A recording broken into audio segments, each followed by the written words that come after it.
Jason. Welcome back to Leading and Serving. How are you today? Thanks, Chris. It's good to see you, man. Doing It's good to see you too. Merry Christmas. Merry Christmas. It's so exciting. You feeling jolly? I'm trying. You trying? I'm like, I know, like, I don't know if you feel this way, but every once in a while, it's like just kind of catches you off guard. Like, I'm prepping as much as I possibly can. Right. Well, I have. Because Right. this is now going to drop like right before Christmas. But there's still that level of, do we have everything done? Are we ready for this? Like, Right. Can we wait a couple more days? I know. The whole joy factor is a little bit muted in a sense that we're at that stage where the pre-lit Christmas tree is not so much pre-lit as it used to be. Yes. And we're like, what do we do? This is so frustrating. You know, you want to get the decorations out, and so we're still kind of surely you're not putting your decorate. I mean, if this drops like the 21st. Like, surely you're not just dropping. We're recording early in December. But okay. Yeah. So it's we're getting there. We're getting there. Yeah. So good. by the time this drops, I will surely have your decorations up. We'll be full blown Christmas music in the house, and Yeah. everybody be wearing green and red, and Okay. we'll tie some jingle bells around the cat's neck or something, Right. so that we just have constant jingling All through the house. Yeah, probably not. He would hate it. Oh man, So our cat is not known for being jolly. That's too funny. So anyway, It's for everybody else's benefit. that's though. right. That's right. Got to give a little when you live in the Yeah, house. yeah. Well, I hope you guys have a Merry Christmas. Yeah. Same to you and your family. Yeah. So what are we talking about today? Well, as we go into Christmas week, I mean, we've got Christmas coming up just a couple days away Right. when this comes down. So I learned I went through an experience this last weekend. Okay. That I learned a new exercise. Okay. And it's super simple. It's not even hard to do. But I want to tell you my revelation out of this first. Okay. Okay. It's basically you create two columns. You put something in the first column, a remembrance, something that you remember, Okay. and what you learned out of that experience. Okay. Okay. And I'm like, oh, super easy. And a list that you can review and think, oh, this is, I learned this, and this, oh, yeah, that was cool too, right? Right. I realized that my natural inclination of making a list is out of my pain points. Oh. Like, oh, this was really rough, but this is what I learned. This was valuable out of that situation. Okay. Or life caught me, and dealt me a raw deal, but this is what I learned as I came through that. Okay. Okay. Those are probably the lessons I review more often. But this exercise is not to look at your pain points, not to look at those things. Okay. Look at the moments of joy in your life. Okay. So what is an experience of joy, and what did you learn to be true or real, or what shaped you out of that moment? Does that make sense? Yeah. Okay. Okay. So, for example, I'm gonna throw my son under the bus. Okay. Because this was just a great experience years ago. He was probably like middle school. So still in that younger teenage years where they love being with their parents. Right. Right. He's been great. But so we went to an amusement park, and it was kind of a surprise thing where we took the kids, and they were super into roller coasters at the time, which was just amazing. And Right. so my son talked me into waiting for the front car to be the front seat, and it's one of those that the track is above your head. And you sit in the seat and your feet dangle, right? So no sandals allowed, kind of thing. So we're on that, and we're up the hill, right? And we waited extra long. My wife and the other kids were already done with the ride, right? They'd already moved on to something else because we stayed longer to get the front seat. So we get to the top, and my son had been planning in his head, like, this is the greatest moment of our day. This is like the climax. And, this was a surprise day, roller coasters and cool time with mom and dad and the kid, Right. And so we get to the top, and as we go over the top, right, for the big drop, we're front car. I mean, there's nothing under us. I mean, Right. it's amazing. And he goes, thanks, Dad. I mean, there's just this big bellowing thank you. And we weren't dropping yet. Because it's the front car, you have to hang over the peak, like, For a couple seconds. to get the rest of the train over the top, right? Oh, yeah. And so he's just like, thanks, Dad. And I start laughing. He starts laughing. And then all of a sudden, whoosh, we're gone. And that has been one of our long-standing jokes, Mm-hmm. you know, of just, you know, like, thanks, Dad. You know, so I do it to him. He does it to me. You know, we remember the day that we were at the roller coaster at the park, right? That's awesome. That is a moment of joy. That we had a Right. great time, wonderful laughing, great bonding, right? Mm-hmm. And, but the lesson out of that I learned Mm-hmm. is that life does not always work the way you want it to. Right. You know, because my son, he planned this. Mm-hmm. He was ready. He's like, soon as we crest that peak, man, I'm gonna let my dad know I am thankful. Mm-hmm. We Right. crest the peak, and it didn't work out. That's too funny. But if it had worked out, I don't think we'd remember it the way we do today. Mm. So sometimes life doesn't work the way we want it. Mm-hmm. Sometimes it works out better. That's awesome. And so I was like, what a great lesson. Yes. And so in my first column, I put roller coaster, thanks, Dad. Right. That's all I need to remember that moment Uh-huh. and recall that moment of joy. I mean, I think, do you feel joyful at the moment? Yeah. Even just hearing the story, right? Yeah. Oh, You know, yeah. I mean, Like- we're laughing, we're right. enjoying. I feel joyful. And I'm remembering that, you know what? Sometimes my plans don't always work out right. Right. But when they don't, maybe there's another opportunity there. Right. Maybe there's something we can salvage out of that moment. And it's even better. Right. And so, yeah, so that's the exercise. So take some time and just put 2 columns together. Put a moment of joy. Down. And then what did you learn out of that? That's awesome. And, you know, and so I was on a weekend retreat. We took like 5 minutes. Mm-hmm. And I thought of 5 different things, you know, going back, you know, even into childhood to when my wedding day, there was a moment there that I was just completely overwhelmed. And Right. my takeaway was, wow, I am loved. Not only does this wonderful woman want to marry me, Right. but look at all these people, Right. you know, and my in-laws love me. I mean, good grief, you know, I mean, Right. I was blown away. There was just this one particular moment that I just remember that, and it will stay with me for the rest of my days. That's awesome. And so, yeah, I do this practice. I mean, as you're Yeah. going into Christmas, ask your family. Maybe that's a great thing to share around the Right. Yeah. Around the table. dinner table or Right? something like that. Hey, everyone make Yeah. a quick little list or Just- just come up with one. Yeah, throw you on the spot. You got anything that you're thinking of? I mean, you just ran through a couple of them that I was like, oh yeah. I was like, my wedding day would have been a big one. I was in awe. And then when the kids were born, I mean, like Yeah. that moment, Absolutely.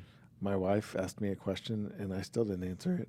I remember that. I remember that very clearly. Yeah. But the joy that, you know, from having both the girls, like it's just, Yeah. it is very joyful. Very, Yeah. one of those moments you just kind of takes your breath away. Right. And know that in that first column, it doesn't have to be the big momentous moments. Yes. It's like one of them for me is our daughter Eva. She, long story to her medical history, but we fostered her and adopted her. But when she smiles, we know it's absolute pure joy. Mm-hmm. Oh, that's That good. there's nothing filtered in her life. I mean, it is pure. And so when she laughs, when she smiles, it just brings us huge joy. And so it's those little things, you know, the time when a whole family was at our house. We were pretty young in our marriage. My aunts and uncles, my grandmother, my parents, and my grandma opened a Pepsi 2-liter, and it hit the ceiling. Oh, wow. I mean, not the bottle. You Yeah, know, right. Like somebody put Mentos in the exploded Coke it. kind of thing. Yeah. Yeah. And it was all over my uncle. And oh my goodness, we just laughed and laughed and laughed, right? So put something, that moment of joy, those silly things, those moments where you just truly felt joy and happiness. And what did you learn out of that? Yeah. And what a great list to review. I can tell you one that just happened last night. Okay. Just side note. I took my daughter driving. She got her permit Oh, yeah? on Saturday. And Nice. so last night she was like, hey, Dad, can we go for a ride? And I was like, okay. Right. And then we have that initial moment of tension. You're not But- sure if this is going to be joy. Right. But then quickly turned into, I was like, okay, Chris, just relax and listen, you know, watch what she's doing.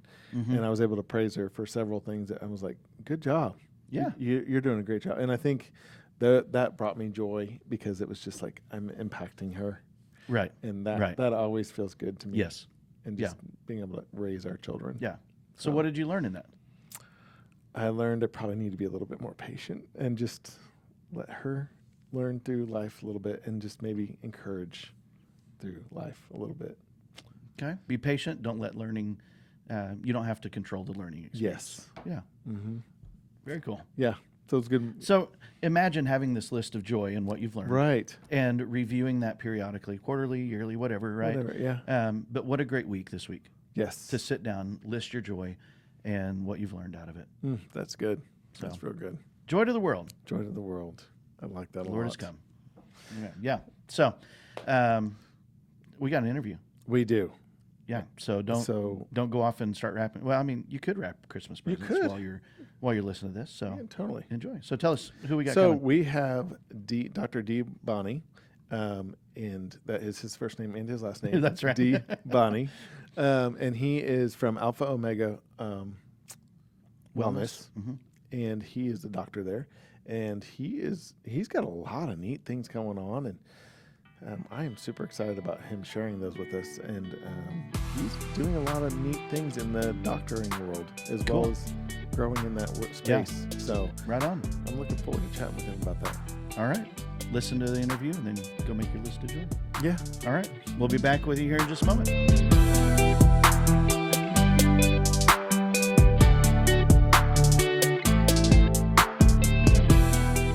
Hey, Dr. Dee Bonney, how are you today? I'm great, man. How are you doing, Chris? Great. Thanks for joining us today and taking some time out of your busy schedule. Yeah. I am super excited to chat with you and looking at some of your things that you've gone through. You are starting a new practice. Well, it's not new, but it's been around for a while, but it's moving. Yeah. So give us a little bit of heads up on what exactly you do for starters. Okay. So I'll start with what we do now. So we do a membership model for healthcare, basically like a gym membership or a Netflix subscription. So people pay us a monthly fee, and then whatever they need in any given month, we just take care of it. So there's no office visit, no copay. We don't run insurance. And so that's kind of where we are now. I'm also a functional medicine doctor, so we also can do functional medicine appointments, which is, for the people out there who don't know what functional medicine is. So that's more of like root cause medicine. So really dialing in on, if you've got a entire array of weird symptoms that no one else is figuring out, you go see a functional medicine doctor and they actually look at your life all the way back to prenatally. Really? How was your mom's health? Were you born vaginally or by C-section? Were you breastfed? All that can affect like gut health. How many times were you on antibiotics as a child? So that's really a deep dive to figure out, kind of an entire constellation of symptoms. So I took my wife to see a functional medicine doctor earlier this year because she, at the age of 31, had a heart cath the day after Easter. And as it turns out, he was able to discover that that was from mold illness in her body. Conventional medicine would say, well, that doesn't actually exist. Okay, well, that's fine. Well, we've lived it, so whatever you say, it actually does. And so now that we've had our house remediated, she's markedly better. So that's kind of that functional medicine. But really, I've been an ER doctor for over 25 years. And 4 years ago, we opened up our first office in Greenwood at the same location we're at right now as a faith-based opiate addiction treatment office. And so you'll find out there in the addiction space that there are faith-based programs that are like, well, we'll talk about spirituality, but we don't prescribe medicine. We don't think you should be on medicine. And then there's the secular programs that are like, well, here's some medicine to help treat your withdrawal and your addiction, but you go figure out your faith. Like, we're not addressing that. It's your higher power, whatever that is. And so I had my own opiate addiction 18 years ago. So about 4.5 years ago, Megan and I, my wife and I, were talking about opening up a business. And I said, well, hey, what if we actually prescribed medication to treat opiate addiction, but everything that we did was on a foundation of faith? And so that was actually how our office started. And so that's why we named it Alpha Omega Wellness, because Jesus said, I'm the Alpha and the Omega. And so we wanted to just lead with that, put it right out there. We're not burying it. I actually had a person who I used to work with reached out and was like, hey, I need some help, but I'm Jewish. Can I still come to your office? And I'm like, absolutely. Like, you don't have to believe how we believe. We've had atheists come get wonderful treatment, but we're just not politically correct when it comes to burying our belief that Jesus was the Messiah. So if that's offensive to you, we're probably not the place for you. But Right. if you can accept that we're not going to cram that down your throat, Right. then And we're not going to change it. yeah. So we're not watering it down and saying, well, whatever your higher power is, right? So all of our addiction groups are led just from that worldview. And then about 2 years ago, I was really burned out in the ER. And honestly, I feel like, and I could be wrong, but I feel like God was kind of squeezing me, making me feel uncomfortable. Like, your season here is done. I have other plans for you. Oh, that's good. So my wife said, I don't know, I think it was like July or August 2 years ago. She goes, well, just give your notice. Be done at the end of 2020, and we'll just figure it out. We'll make our office work. Well, as soon as I decided, okay, I'm giving my notice, I'm done. I'll still work like 1 week in a month and keep my foot in the door, but like this is not our source of income. And we were really like, our office was only in the black by maybe $2 or $3 grand a month, like not family sustained, not physician income. Right. So it was a complete leap of faith. But as soon as we decided to do that, my brain kind of went into this out of the box thinking of like, oh my gosh, like how do we actually make money here? Right. And I remembered that I had a friend that did this membership model in healthcare. And so I reached out to him to kind of find out what he did. He's down in Knoxville. And so my wife's a very tactile learner, so she wanted to go and see his practice. And so that's when we decided, hey, you know what, we could, I don't want to say pivot, we could expand. We still do addiction really well, but we could expand to do primary care and urgent care work in our office as well. And that would be a separate revenue stream from trying to market to people who first have to admit that they have a problem. Right. Right? And so that could be challenging, whereas everyone needs healthcare to some degree. But it's funny because I would joke with guys in a group that I lead actually at our office. Before we decided to make the leap, I would tell them, I'm like, hey, I want to do this office full time, but apparently God disagrees with me. Because what I wanted was I wanted my physician income to be matched by the office income. And then I wanted it to walk on concrete steps from one side to the other, Right. which requires no faith. Right. That's and like, true. looking back, I think God probably the whole time was like, hey, I'm ready, but if we're going to do this, you are literally going to trust fall into my arms. And you're going to show me that you believe that I'm here with you. Right. I'm not just going to, let your clinic make all this money and you don't have to demonstrate any faith. It's an easy move and you feel like you did it. Right. Right. So, That's yeah. a good call. Yeah. So yeah, it's been an interesting ride. Yeah. I know in 2021, our household income was 1/3 of what it was in 2020. Oh, wow. So, but I tell you, Is that the trust fall?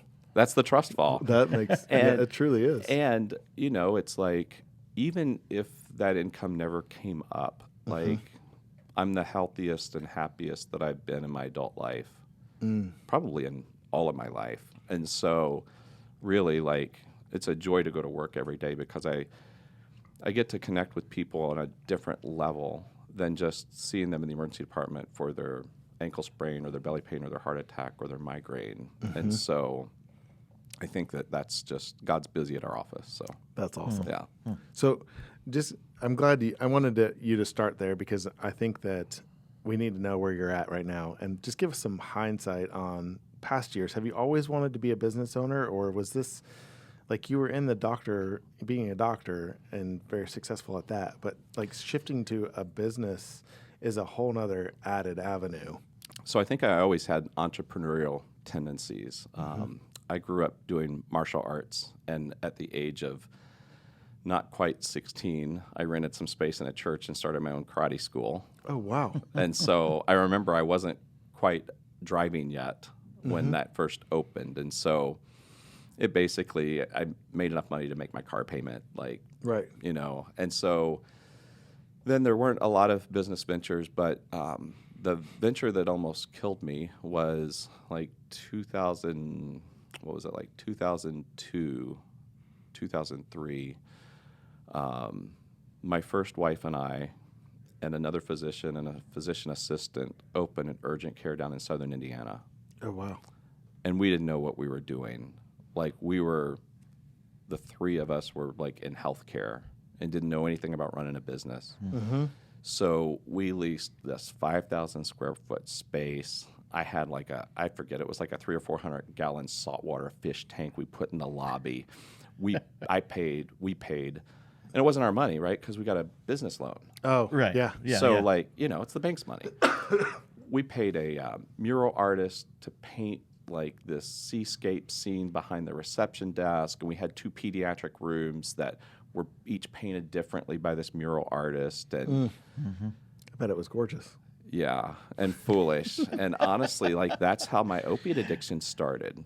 Really? So there were opiates in our house. We won't have to go into that, but Right. there were opiates in our house, and I was having a hard time sleeping because I had put everything that I had saved into the business once we blew through the bank loan, right, the line of credit, and we weren't getting revenue coming in. And so I'd wake up in a cold sweat at 2 o'clock in the morning on a Wednesday, like, how are we going to make payroll Friday? Because, you know, employees don't like to volunteer. Right? So, like, if you don't make payroll, it's kind of game over. Yeah. Because then you don't have a business to sustain. Right. And so I thought, you know what? I always tell patients in the ER, don't drive after you take Vicodin because it can make you sleepy. And I thought, well, there's Vicodin in the house. Maybe I'll take that and it'll help me sleep. And it was really good sleep. And then I found that if I took it during the day, it made the day a little lighter. Like, it wasn't, if the day was going to be a 50, it became like a 70 or 75. Not 100, not a 120. Right. Right. Just lighter, right? So the problems weren't as heavy. And then I remember driving along I-64 in Louisville, going past the Galt House one day, and I felt kind of nauseous, kind of chilled, goosebumps, achy, and I'm like, what in the world is going on? And then my eyes got as big as saucers, and I'm like, no. No, I can't be in withdrawal. I don't take that much hydrocodone. I've not taken it that long, and I'm a doctor. As it turns out, I could be in withdrawal because I got home and I took a hydrocodone, and within 15 or 20 minutes, all those symptoms went away. Oh, wow. So then you're on the hamster wheel, Yep. right? And so eventually we found out about a medicine called Suboxone that had not been around very long, and we prescribe that at our office now for opiate addiction. It is itself a long-acting opiate, but basically it gets you out of withdrawal and you're not high. And so it really is a godsend. It's, I'm not going to say people can't abuse it, but honestly, like, when you get to that point, you're really just taking opiates to not go through withdrawal. Right. It's not about having fun. It's not even really about the day being lighter. Right. It's about, like, I need to be able to function. I don't want to be sick. Right. Right. Because it's a horrible feeling. Yeah. And so went to the Suboxone prescriber for about, I don't know, 5 or 6 months, and then he fired us because we weren't going to NA meetings. So I literally was one of those guys that had like 3 or 4 tablets left, and I'm like breaking them off and seeing how long I can make a fourth of a tablet last before I have to take another one. So literally did like a rapid wean off. And Oh, wow. Wow. Yeah. So, Wow. That is an interesting story. and then I think it was like a month later, I was sleeping after an overnight shift, and my first wife came and woke me up. Like, why are you like, it's hard to sleep during the day after an overnight. I had to go work again that night. And I'm like, why are you waking me? She goes, the DEA is here. And I'm like, what? Yeah, the DEA is here. Here's what I tell her.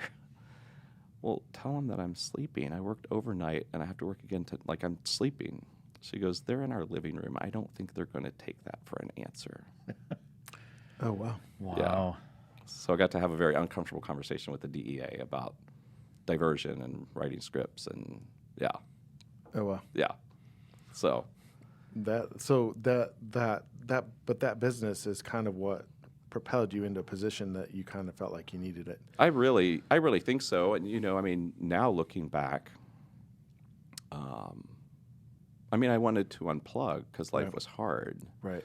And, our philosophy at our office is that trauma is the gateway drug for a lot of people. And I didn't have it that bad. I mean, we have a lot of people who've been through sexual abuse and all sorts of stuff. And so for me, it was like I found a way to try to get a little temporary relief from life being hard rather than developing the skill set that we need to be able to handle the storms of life, right? To have that peace that passes understanding that Paul talks about in Philippians 4.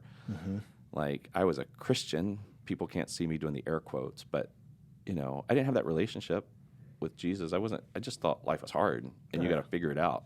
And so, we can sell ourselves on any idea. And in fact, I remember thinking, well, I mean, I take a hydrocodone tablet like somebody smokes a cigarette. It just takes the edge off. It's not a big deal.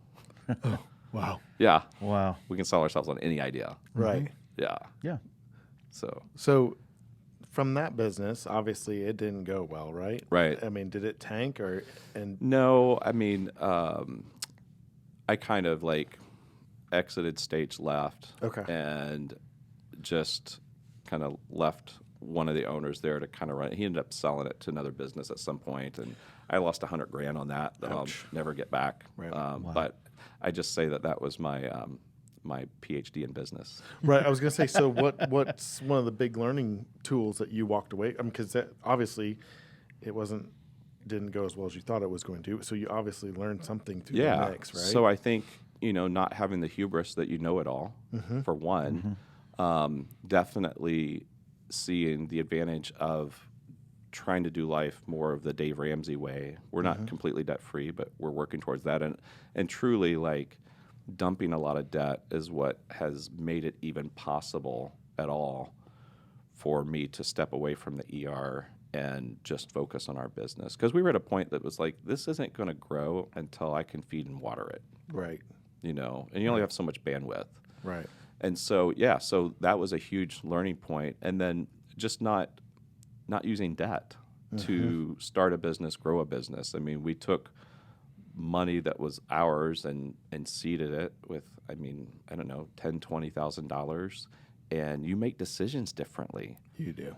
When you're not using a bank line of credit and you're not using investors. It's like, okay. And we can look back and see where we've put money at things that didn't pan out, but we don't pay on them ad infinitum because it was debt.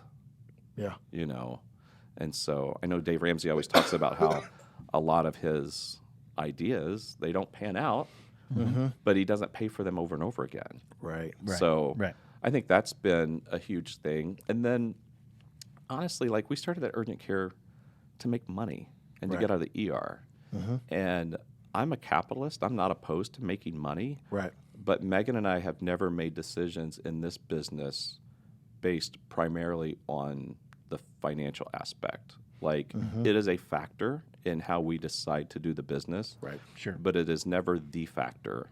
And it's never the factor when it comes to how we take care of patients, how we love on patients. And so, I think that was part of it. And then really, I think I learned a lot about myself when I got forced to go through an IOP, an intensive outpatient program. Once the DEA came to my house, I had discussions with them and had to enter into an agreement that I would basically do what I should have been doing all along. Like, they wanted me to give up my DEA. And by the grace of God, I talked them out of that. Wow. I'm like, I use this in the emergency department to help people with pain. Like, I have to be able to have this somehow. Wow, that's amazing. I was able to keep that. They're like, okay, enter into this memorandum of agreement where for 5 years you're going to keep track of who you write to, and you're only going to write for people that you have a doctor-patient relationship with, which is what I should have been doing all along. Right. Some community service. And then they're like, and we're going to notify the state attorney general of Indiana. I'm like, please don't. I lost that one. So when I ended up in the physician assistance program, I hadn't taken drugs for, 2 or 3 years. I'm like, this is stupid. But I learned so much. I learned so much about being codependent. And it was really a good opportunity to introspect. And I think that I grew a lot through that. Right. and it just helps me see people differently. And I think that that's one of the things that helps when we have people come to our office with addiction issues. I share that story with them that I had my own issues 18 years ago. And so I get immediate street cred, Right. you know. That's exactly right. And so it's crazy that something back then that was so full of shame and guilt, trying to get treatment under the radar, which Right. I don't know about you guys, nothing I do ever stays under the radar. Yeah. I think it's kind of a gift from God. Right. Like, I don't get away with much for very No. long, Right. which is good. And if you come to terms with that, it's so much more comforting. Right. Like, but if you try to fight it, it's Right. so much more. Oh, yeah. Like a headache. And so, you know, like going through the IOP, you just start learning. I had such hubris when I showed up at the IOP. They were like, you know, introduce yourself, why you're here. And I said this. I said, well, I'm here because I used to have a dependency on opiates, and I'm here to get some education. I wasn't an addict. Like, I wasn't going to say that. Right. Right. Right. I was dependent. And so it's so funny to look back at me several iterations ago and just see, like, okay, wow. Right. I was clueless. Well, and I mean, it's quite a journey that from right. That Huge. You learned a lot. Yeah, and then, you know, I mean, there's other things that have happened in life, but I think one of the gifts that I see that God has given me is at our office, I'm able to be super relational with people that still have really good boundaries. So this need to please other people, this need to be liked, he's kind of stripped that off of me, now I don't like confrontation. Right. And I want people to like me. Right. But when it really comes down to it, if I set a good boundary that I know is because I care about you, Right. and you're upset at that, I can shake that off pretty good. Right. And I don't compromise my integrity or my boundaries. So honestly, when you get to that point where you figure out good boundaries and what you're willing to do, what you're not willing to do, there's a lot less gray in the world. You know, the whole COVID thing, right? I'd get patients who were like, hey, can I get a mask exemption or an exemption from the vaccine or whatever? And I'm just like, listen, if I can document that you get a rash from the mask, or if I can find something medical, I'm happy to do that. Otherwise, we're not just doing exemptions. Like, I'm not getting in the middle of that. Right. Yeah. I can go pick it with you and whatever, but like, we're not using my license to say, well, Chris shouldn't have to wear a mask, or Chris's kids shouldn't have to wear a mask at school. Right. Yeah. It's like, and my wife is like, she goes, oh, you're better at that than I am. I'm like, I've just seen the slippery slope. Yeah. Yeah. Like, I don't want to be sitting in front of the Center Grove School Board going, so doctor, why do 35 kids in our school district have a mask exemption from you? Right? And that's where it leads. Right. Yeah. So when you shore up those boundaries, you're like, okay, I mean, if you're mad at me for that's okay. You're allowed to be, but Right. that's not on me. Like, Right. I'm trying to walk with integrity. So, yeah. And they're not worried about that at that moment. No. You know, truly, like, I feel like those moments are also the moments that are just fleeting. Like, they come and go. Right. Right. So it's Right. like, this is what I need for this moment. Right. And then they're mad at you, and then the next moment they're like, "Hey, by the way, I also need this." Right. Yeah. And so, I mean, because, you know, sometimes I've had addiction clients that were like, hey, I just need some Xanax. I'm really stressed. And I'm like, no, like, I'm not going to write that for you because I believe that's harmful. But you don't understand. Oh, I'm not writing that for you. We can try some other stuff, but I'm not writing you for a controlled substance for your anxiety. Like, and it really tends to work out. That's you know, I awesome. think people, if they know me at all, then they've seen my heart when I take care of them in the office, and they know I'm not trying to be a jerk. Right. You know, I'm literally like, I have to make decisions for what's best for you, even if it's not what you want. It's hard sometimes. It is. Yeah. Yeah. I'm curious. You mentioned a couple of things along the way. The big question is, what is the role of owning our own junk in the process of growing? So, I mean, there's been instances like from your entrepreneurial journey of owning, that it was gorgeous, but it was foolish. Right. You know, Right. own your junk. Yeah. Or, you know, opiate, just Yeah. going, you know, I'm just here for the education. Right. No, I got to own my junk. Yeah. Or even, you know, like the anxiety side of things of, you know, just owning where we're at and where Yeah. we're going, you know. So how does that, I mean, as you've seen through the recovery process and some of the people you've worked with in your own life, What is the value of actually owning your own junk in that journey? Well, I think it's priceless because, I grew up going to church, and but I never really had a relationship with Jesus. And so I've shared this on YouTube. It's not new information. So Megan's my third wife, and we started as infidelity. So she was an ER nurse, 19 years younger than me, worked in the ER together, and not proud of that, And so ended up divorcing my second wife. She was actually pregnant with our third child when this affair started. And so I was a jerk. Now, I wouldn't have seen it back then. I would have been like, well, this is your fault because of how our relationship was, Right. And then it was 5.5 years ago, so not quite 2 years into this marriage, that Megan came to me, and she's like, hey, I need to talk to you. I'm like, okay, yeah, what's up? I just felt like a little puppy dog. Like, our son was like 9 months old, and we went back to the bedroom to have a conversation, and she goes, I cheated on you. And I'll tell you, that hurt a lot more when I was the recipient of that. And so literally, come to find out, we were at least plugged into our previous church enough that I had the pastor's cell phone number, one of the counselors. I texted both of them, and the pastor came over, talked with both of us separately together, prayed, got us plugged into some Christian counseling. And, I'm at this place where I'm like, okay, so is this going to be the death of my third marriage? Like, my children who weren't birthed by Megan adore her, right? Because she's actually a really good person. Come to find out, we've been going to church for almost 2 years. She was still an agnostic. I didn't know that. Now, why didn't I know that? Because we never talked about God at home. That's weird, And so we just went to church and then did life, our way the rest of the time. Right. Maybe prayed out loud before meals if all the kids were there. But otherwise, there was no prayer. There was no, daily quiet time with God. Definitely not together. And so really that's when we went on this spiritual journey of getting to know our relationship with Christ. And within a week, she went from an agnostic to all in. In fact, she was having quiet time in our bedroom a week later to the day. I was on the back deck with the boys, and she texted me, hey, can you come in here? And that whole week, she hadn't really been crying. Like, why aren't you crying? Like, I'm weeping. I'm hurt. Why did all my crying before I told you?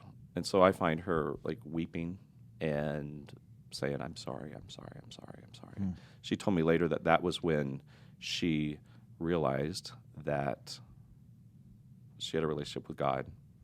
She was forgiven. She was covered by the blood of Christ. And we started to figure our stuff out, right? So that was kind of her conversion moment. But I say all that to set up this. For like 6 months, I was still like, why me? Why did that happen?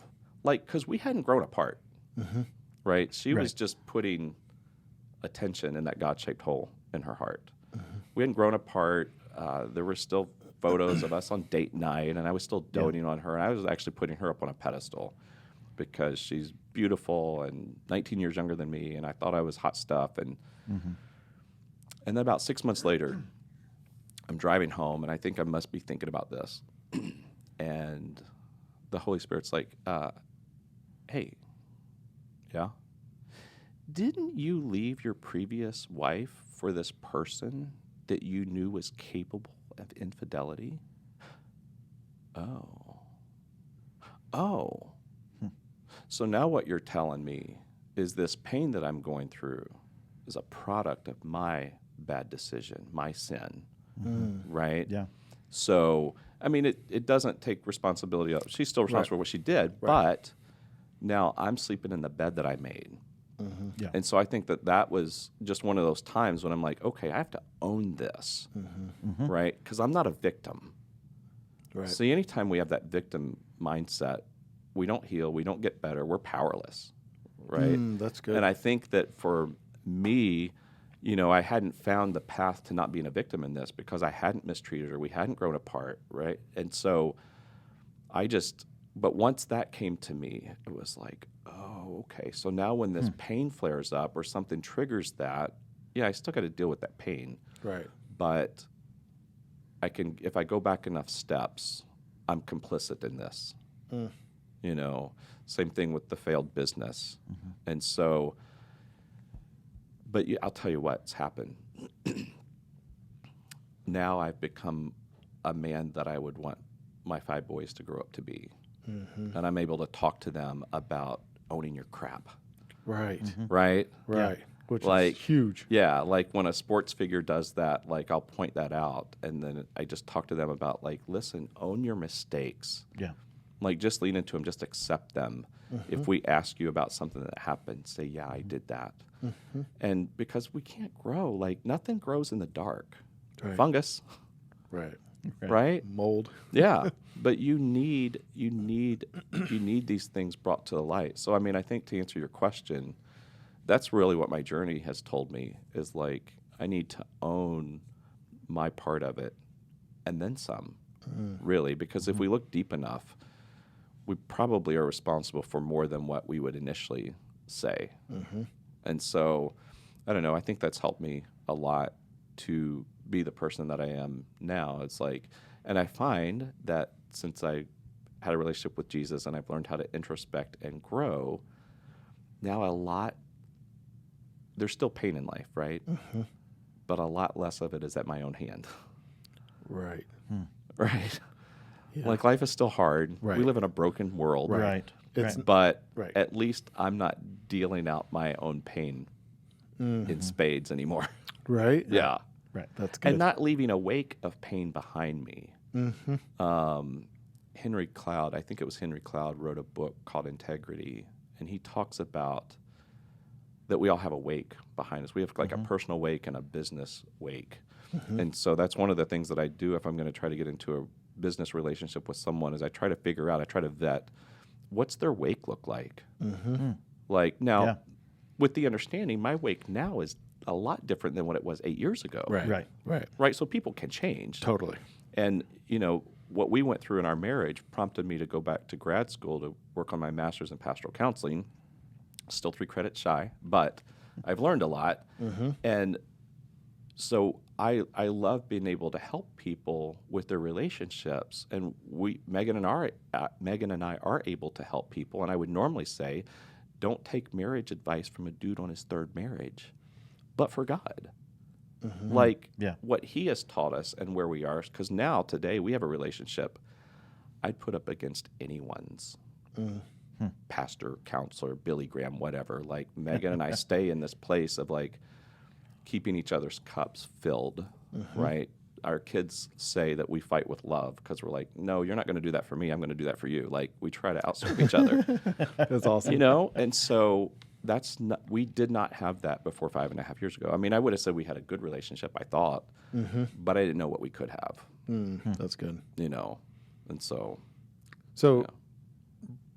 In some of the, you've explained a lot of great paths that's brought you to your current role. What is some of the things that you see on the horizon for your business as you continue to try to grow and understand it better with these things going on? So learning from these things, especially like the whole owning your stuff and teaching other people. Yeah. So I don't know. I guess I kind of sit in awe at what is happening in our business because we're just seeing such growth in the people who have come to us to work for us. So like there's really like a big skill set coming together to be able to provide really 360-degree wellness care for people. We have pastoral counselors on the staff that can unpack issues with clients one-on-one. We do group counseling for addiction clients. But, I mean, so we're physical, emotional, mental, and spiritual. We can address all of those things. And so I think when it comes to, like, owning our issues, one of the things that Megan and I are constantly trying to show our staff is that if they're not doing their job well, our default position is we've not given them what they need to do their job well. And so I just had this conversation with them the other day. I'm like, hey, if something is going wrong, like, we're going to assume that it's a systems issue. And somehow we've not given you what you need to do well. Now, eventually, it'll be that somebody is in a position that they're not a good fit for. Right. Like, and then it's still our fault because we didn't Put 'em hire the there. right person. You Right. put them there. Right? Yeah. Like, we didn't vet them well. We didn't hire. Yeah. But our office is a little chaotic right now just because we've had so much growth lately that, we've had to bring on more front office staff. We've just recently brought on a nurse practitioner to help out. And so, yeah, I mean, from that leadership and what have I learned, I think it's that people want to do well if you create a culture in which that is expected. And so one of the things that I've loved about the business the whole time since we opened as an addiction office is our clients can expect to never get treated as less than because the owner himself is an opiate addict.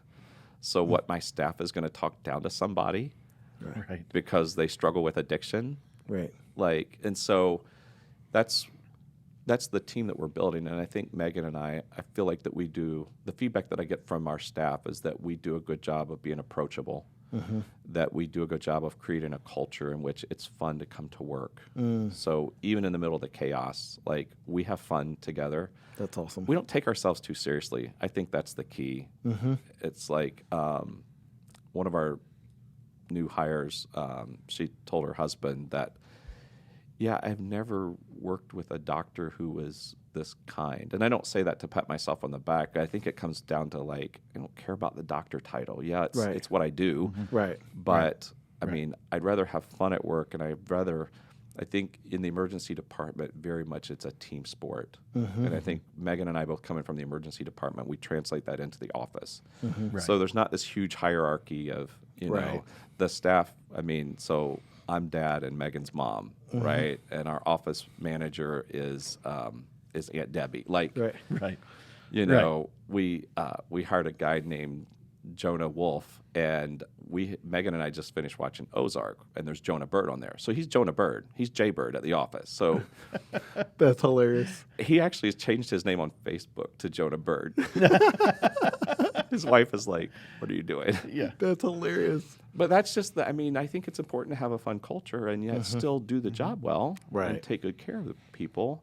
And, I try to, back speaking to the leadership side, like, I try to get feedback from our staff, like, what can I do better for you? Or how can Megan and I serve you better? Right.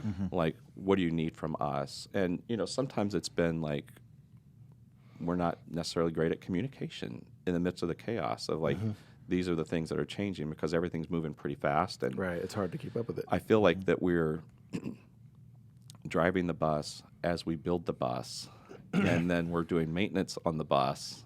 And then at the same time, I'm going back through medical school as I'm learning functional medicine. And Right. so the bandwidth is thin. And so that's one of the things that we've had to learn is, like, okay, we've got to communicate what the next two steps are with our staff so that they feel included. So, Right. That's great. That's cool. Well, thank you so much for Yeah. coming today and giving us all your wisdom. I appreciate it so Well, much. just And being honest about your journey. yeah, I mean, Owning your just- junk. That's That's amazing. great.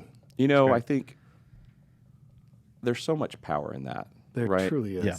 Because when I put these moral failures out on Facebook and YouTube, I take a bullet out of your gun. What, you're going to come at me and be like, "Oh, I heard you cheated on your previous wife." I'm like, bro, Like, I put that out there. I own Right. that narrative. Right. Like, you got to find some fresh dirt Yeah. if you're going to come Good at luck me with that. because I Yeah. took that weapon away from you. Right. You know. Totally. Now there needs to be some time between. Like, yeah. I don't Right. air this stuff as it's happening. right. In fact, when we were going through that 5.5 years ago, I have two really good friends who aren't believers. I didn't share it with them.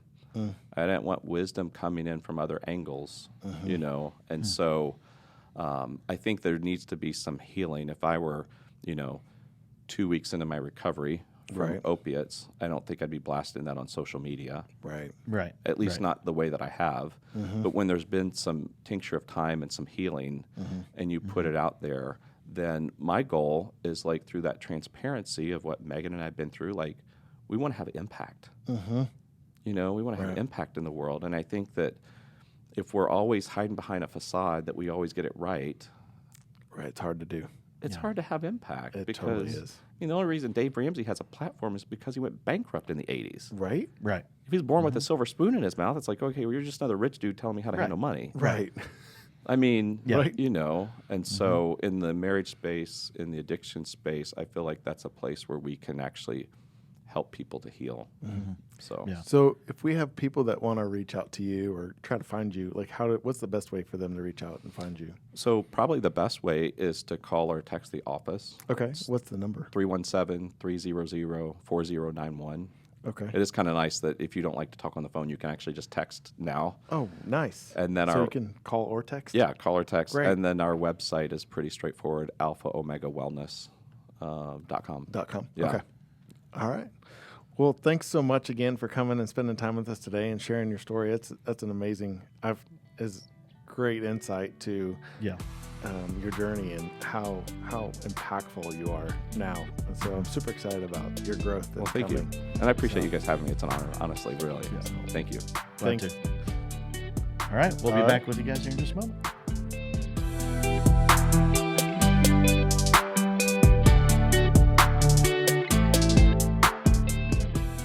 Well, Jason, that was very. I loved listening to him talk about how real life is. Yeah. I really appreciated that he's being able to bring that reality and that realness to his patients. Like, Yeah. I think that God has gifted him with a lot of wisdom over the years, even in some of the struggles and some of the good times, I'm sure. But it is amazing how well he brings that reality to light for others, as well as helping others recognize he made a mistake at different times. Like it wasn't like his life is not perfect, but he's willing to own it, and he's also willing to improve it. So Yeah. I mean, I admire anybody who's willing to be as transparent as he was. yes, You know, in a public forum that, you know, here's how I've messed up, and here's how I'm putting life back together on the backside. right. you And know. I love the fact that he's like, and I'm not a victim. I made choices, and I'm responsible for them. Yeah. And I'm going to make better choices moving forward because I'm responsible for them. Right. Right. And so, you know, there's so many people out there that I think that I bump into oftentimes that struggle with the victim mentality, and it's one of those things that's kind of consuming our culture a little bit. Yeah. I mean, I've thought about, you know, taking responsibility, owning your actions. I think about it a lot, unfortunately, in the political landscape of Yeah. our nation. How would our nation be different if our leadership owned our own actions? Yes, I agree. You know, what a difference it would make Totally. just to say, yeah, I screwed up. But, Yeah. you know, a lot of people don't let you recover from your wrongs. You know, I screwed up, and, you know, so they paint you into a corner, and you're always that kind of person, right? Right. That we can't change. Right. But Dr. Dee Bonney is evidence that there is change. There is change. You can come back from mistakes, from major ones, Yeah. you know? Yeah. It doesn't matter what that looks like what depth, how, I mean, because one person's super bad could be another person's bad. You know what I mean? Right. Like, it doesn't matter, really. I mean, it's all, if it's a bad decision, it's a bad decision. However you want to rate that, right? Right. I feel like our society puts ratings on that kind of stuff because somebody needs to, right? But if it's bad, it's just bad. You know what I Right, mean? So right. but that means also on the flip side of that coin, if it's good, it's good. You know? So if you're trying to make a decision, to make a positive decision moving forward, when you initially start out, it's not easy. Right. And there's a long road. And he's learned a lot in the time frame, and he's also been able to help people through a lot because of that, which is an Right. amazing decision to, like you said, like to be able to share that in such a public forum and be real about it. Right, right.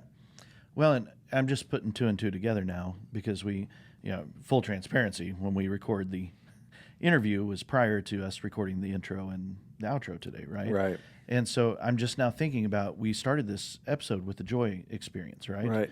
And, I mentioned that, I often look at the points of pain and what I've learned. Mm-hmm. And now here we've had an interview of like, here's what I've learned from my pain, Mm-hmm. right? So maybe that's a second list we do need to keep to consider. remind us, of not rolling back into our old patterns, our old habits and, behaviors, because we're drawn to that. Right. And I would say that I think Dr. Dee Bonney would also say this as well. It's like those were learning points. Yes. Yeah. Let's not focus on them. Let's recognize it for what it is and learn from them, and then move forward to the better decisions so that we can focus on the joys and some of these other decisions that are being made. Yeah. Because I think you're right. I think we can get stuck in the whole idea of these are the pain points. This is what I learned. Right. But, and as a society, I think we focus on the pain side of things and the bad stuff. We do. Like, I mean, it's hard to watch the news and find anything positive, right? Yeah. Yeah. There was some joy in somebody's life, but nobody cared. You know what I mean? Right. Because it didn't sell the news. And Yeah. we focus negatively. We should be able to learn from our pain points. Right. I totally There agree. is always a lesson in that. Totally agree. Right. But yeah, I mean, focusing on the moments learned in joy, we've got to nail that. Yeah. Because that is like a buoyancy for our spirit, for our own outlook and attitude in life. Well, and even Dr. Dee Bonney said, my wife and I's relationship at this point is by far better than anybody else's. I mean, like, I'm sure of it. Like, he's like, I'd put our relationship up against a test against somebody else. Like, so, which is awesome. That's got to be great joy in knowing that he has an awesome relationship with his wife now. Yeah. So, as well as with his kids, I'm sure that it's rock solid as well. So, hopefully, it was great to have him today. Yeah. Thanks, Dee, for being on. Yes, for sure. And you guys. Drop us a line over at leadingisserving.com. We'd love to hear from you. Leave us a voicemail. If you love the work that we're doing, there's a little button to donate a coffee. Yeah. Just to, let us know how this podcast has brought you joy this year. That would be really cool. That would be what a Christmas present. That would be awesome. Wouldn't it? Oh, it would be. So, I hadn't thought about that. This is coming out a couple days before Christmas. Right. And then our inbox is full of people going, this is joyful. Right. Yeah. I love that idea. You write one, I'll write one. Okay. I'll get my mom to write one too. There you go. No. We love you guys. Thank you for sticking with us through the year. And have a great Christmas. Have a great Christmas. Merry Christmas. Merry Christmas.